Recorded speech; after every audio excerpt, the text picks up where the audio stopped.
All right, we are live. Welcome to Coffee with Coach Sharpe.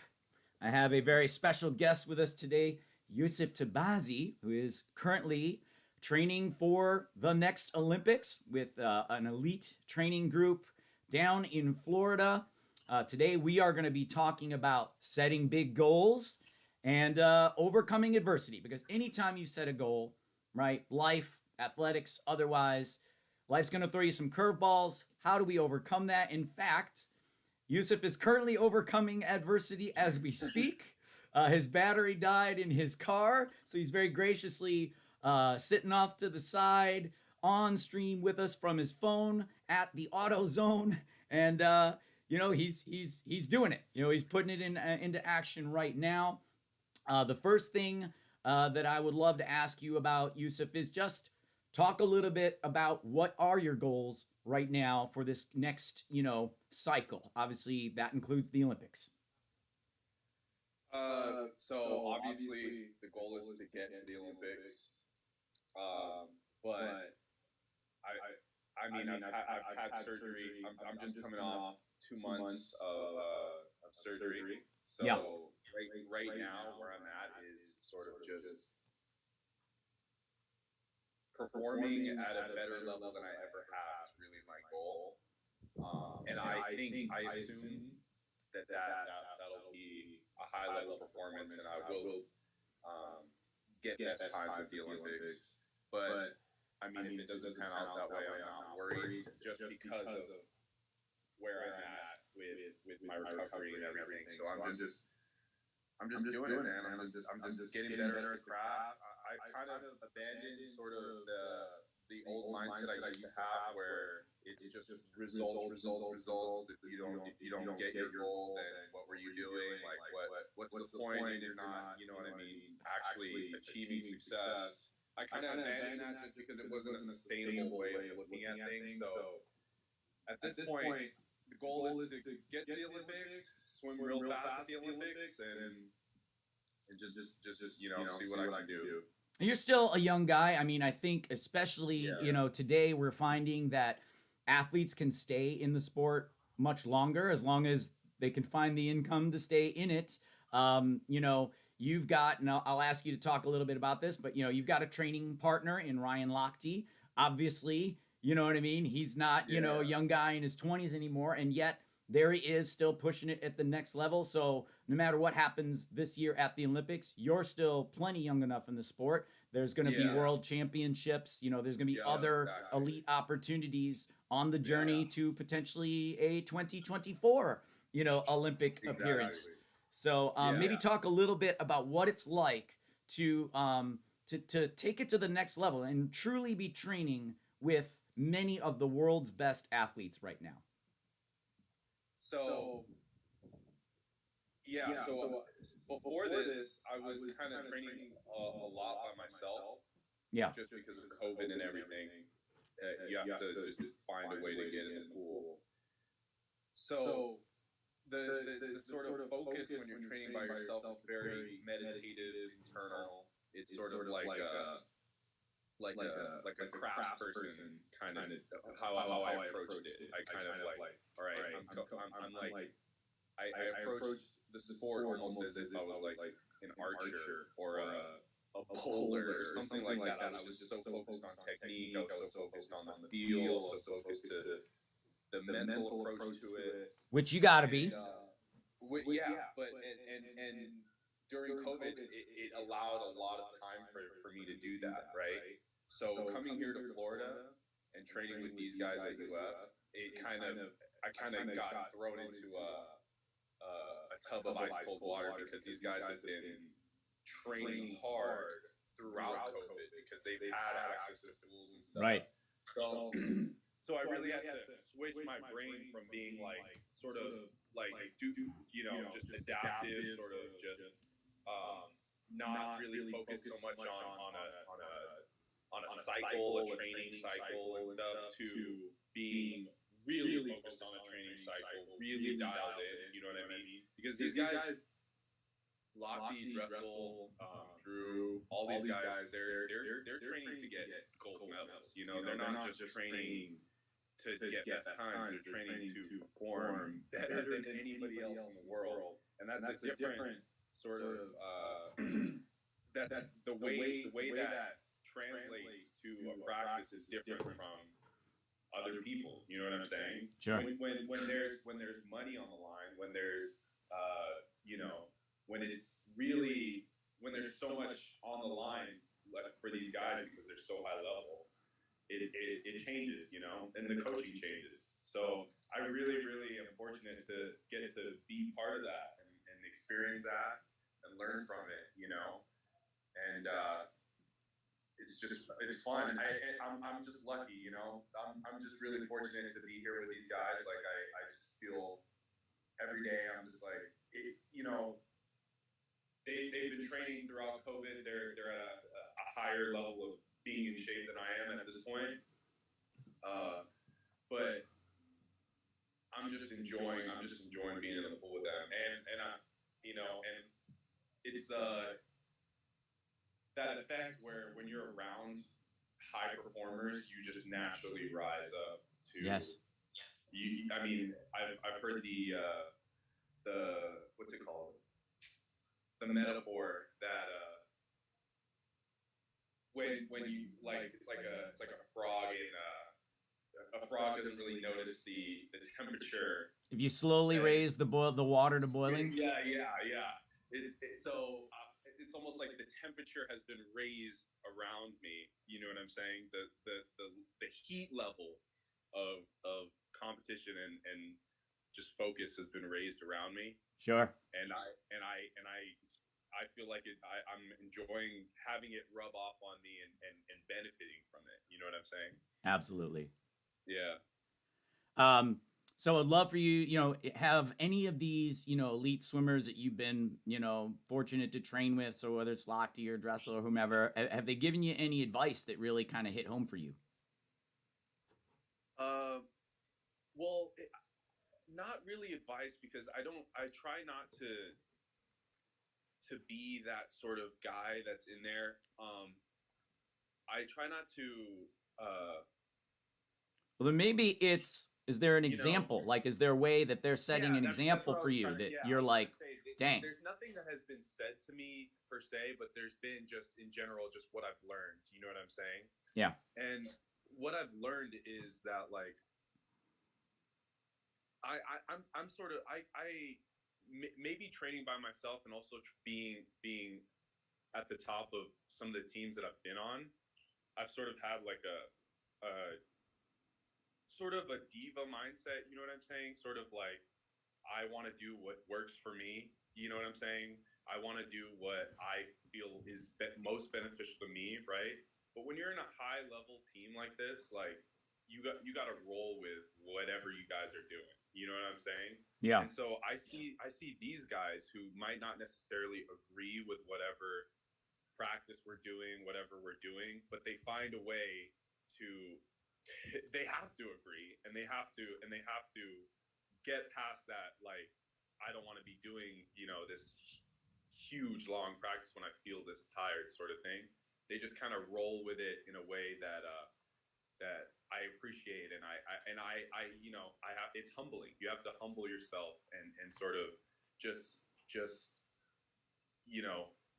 roll with what you're doing, even if not necessarily you feel like you really can, if you really can do what the coach is asking to you. Because a lot of time he'll ask you to do stuff that he knows you can't sustain, right? Right. But he's trying to get you to be that uncomfortable, to accept that you cannot sustain that level of output, that level of work, and try your best to sustain it. You know what I'm saying? So I love those moments.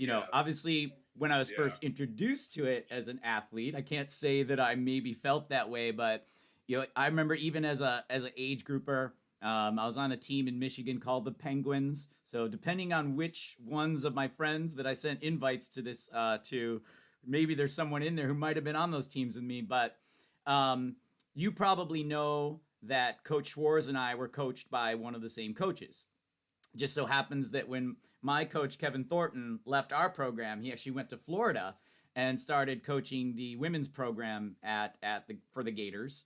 And he was an interesting guy, and he was that first coach for me, And I thought, man, he was hard, right? I thought he was tough, And but I later found out how much he really cared. But I remember distinctly we were doing a set of it was three 200s free, and we started on the 3 minute interval, and then it minus 5 seconds every round of three. So down to 255, down to 250, and so on. And there was no end to the set. Yeah. It was an intentional Yeah. set that set you up for failure at some point. And I remember saying to him, I was getting down. We were on the 215s, right? And I was like getting confused because my rational brain is going. I'm like, Coach, I'm like, once I make the 210s, I'll have to go faster than my PR to make the 205. And he said, well, just swim your beans off, Mr. Tim. Like, what does that even mean? Yeah. It's the whole time I'm trying to make my 210s. I'm thinking, swim my beans off. But what all he was saying was, give your best until you can't. And Yeah. that's scary, but a critical part, I believe, of taking it to the next level as an athlete is finding your limit. You don't push your limit, you don't find your limit if you don't go looking for it. You know. Well, the thing about Coach Troy is not. That's what's crazy is Coach Troy is not saying swim your best until like you can't. Coach Troy is saying if your best is not good enough to do this, it better be. You know what I'm saying? It's Absolutely. like if you can't do this, you can hop out and go cry to your mom. You know what I'm saying? And it's like I'm like, all right, if No, right. I You gotta do it, could. I There's gotta a do it. million You other know what I'm things saying? you could be doing, right? If you want to be here, this is what it is.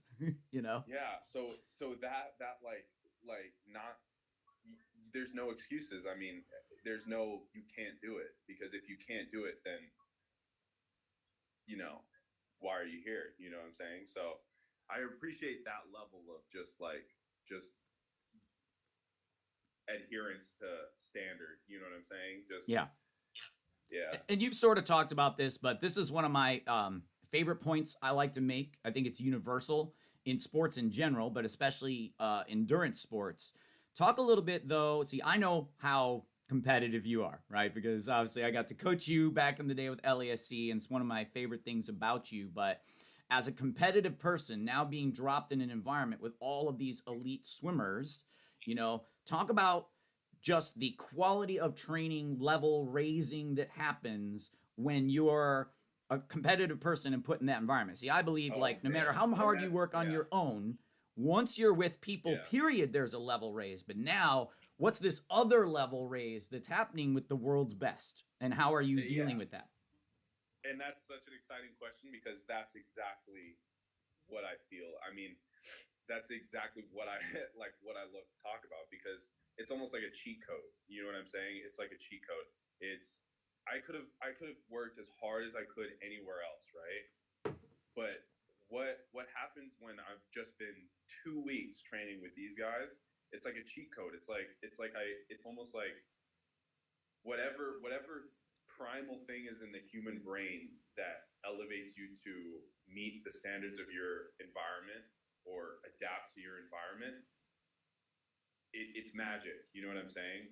It's magic. Like the ability to adapt and get into shape so quickly and get to such a high level so quickly, it really feels like a cheat code. I mean, I just uh, I just got off the surgery. I wasn't really training for 2 months. I was out of the water. You know Yeah. what I mean?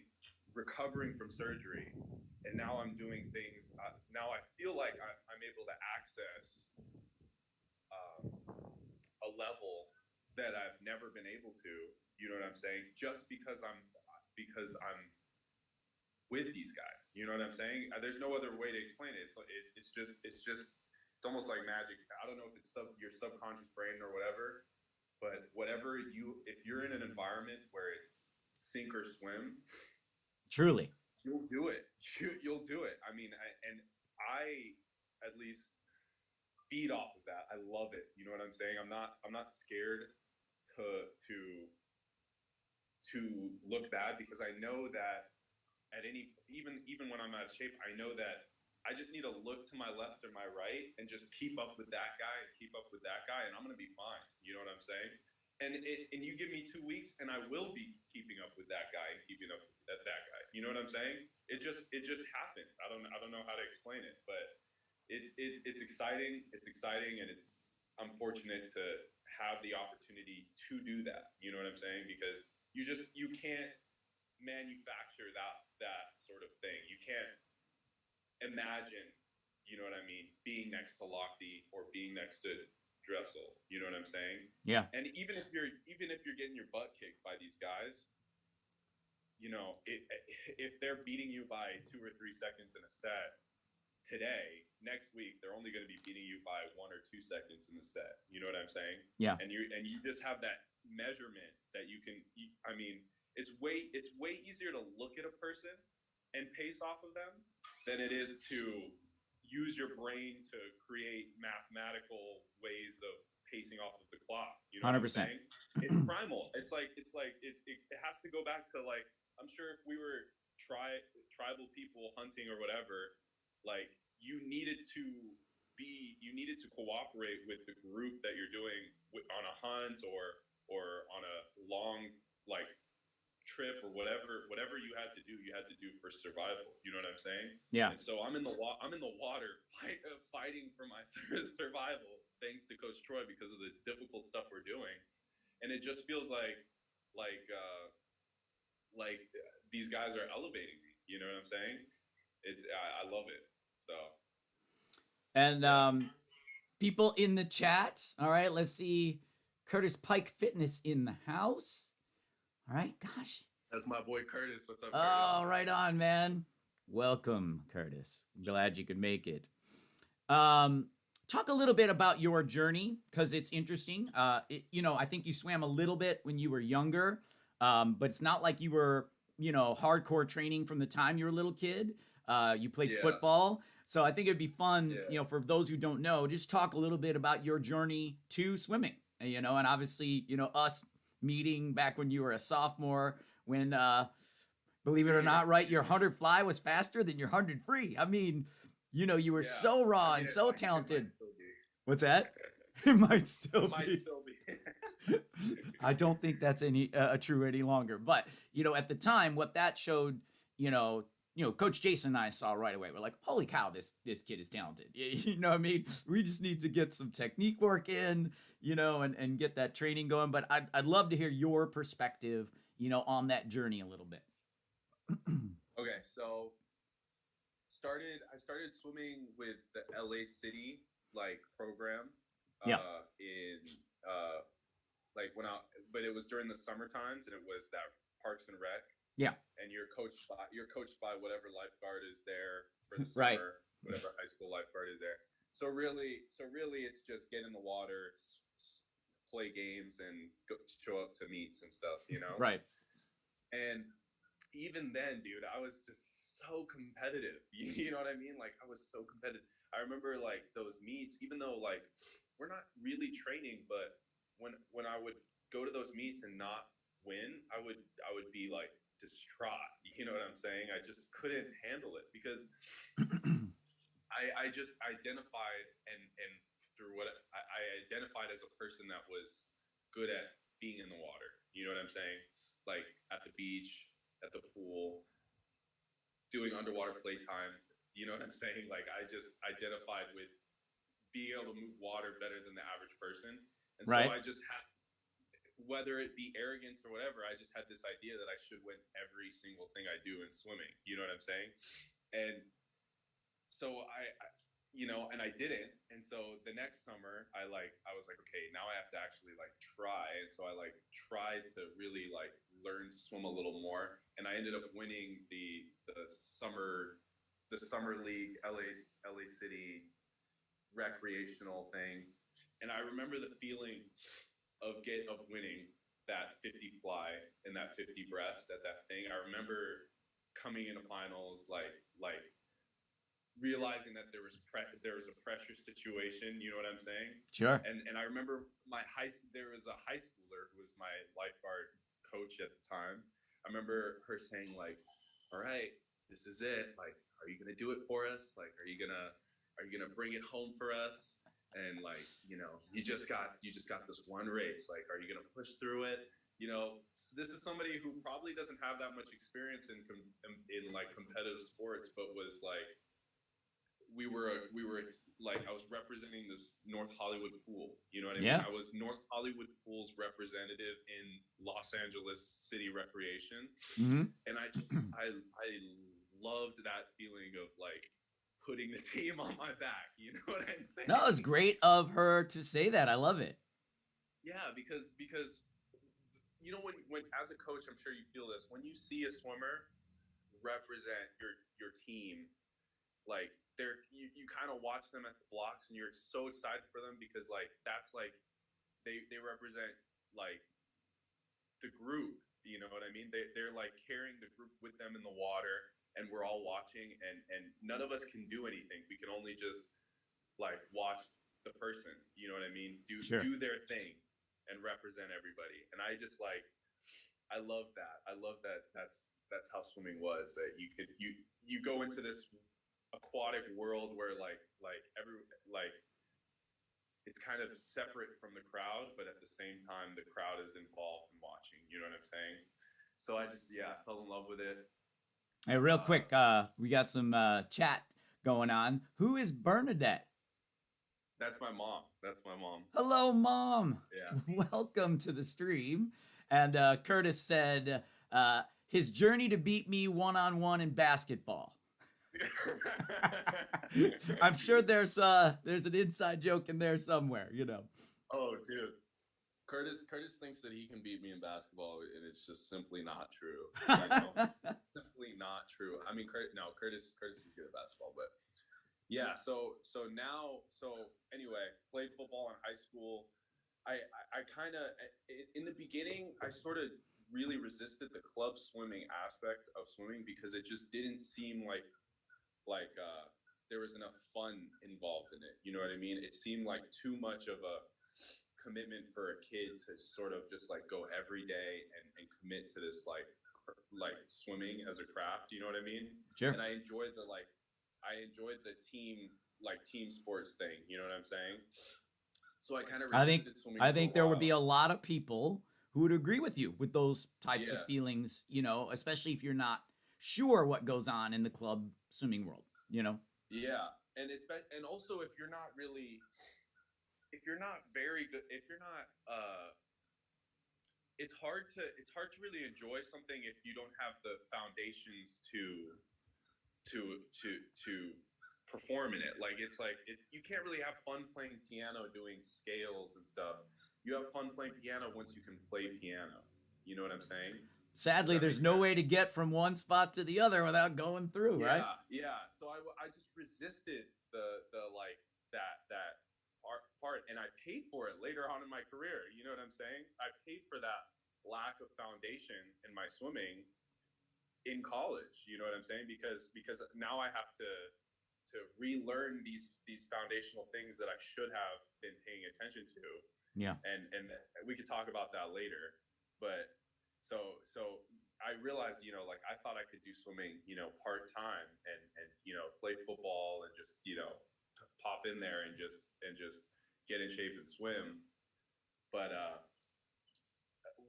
junior year, I remember I played football in the beginning. Junior year, I was like, okay, I need to take this a little more seriously, And so I came to you guys. I came to Los Angeles Swim Club, and I realized that like actually training and actually focusing on the craft of swimming was a whole different thing than just jumping in the water trying to be the best guy all the time.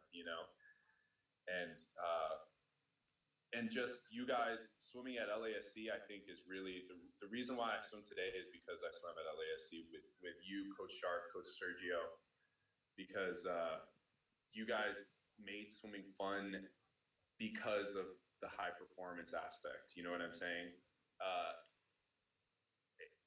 Other like I don't think the way you kind of treated every kid as like we treated every practice as this big deal of like performance, you know, like we're going to go fast. There was pressure situations in practice and stuff like that, and so practice itself became like an event, a thing that I had to prepare for and and work hard at, and a team atmosphere.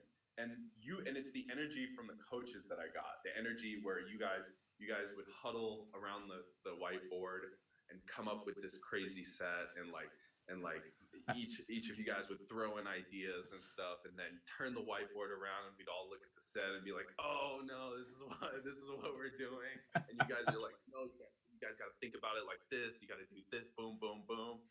It was just like a fun like atmosphere, you know what I'm saying? So you guys just really created this like love for the sport, love for the craft of swimming, love for training. You know what I mean? You can't get good at something unless you enjoy practicing it, right? And you 100%.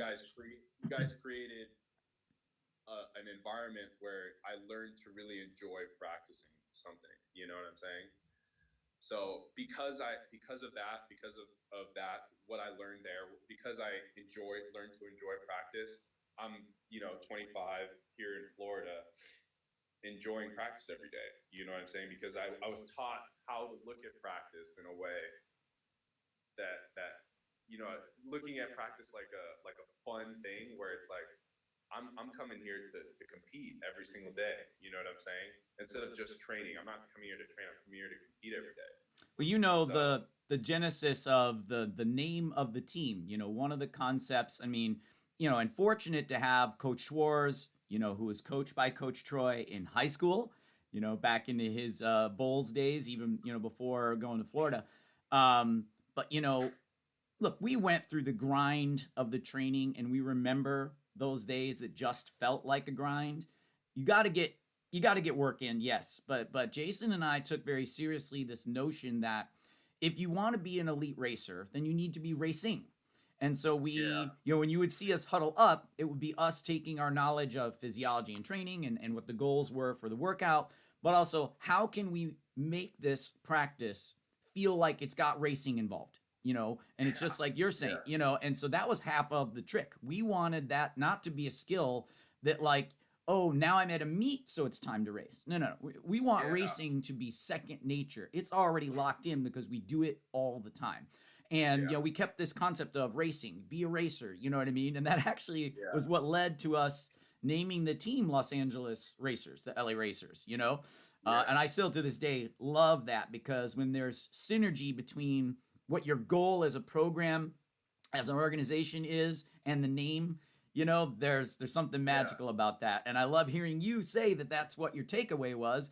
Thank God, because that was the goal, that was the intention. So it's nice as a yeah, coach to hear that that got through.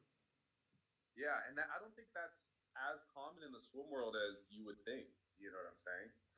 Like you said, like you came from the kind of grind era a little bit, and like racing is just is the funnest part of swimming. So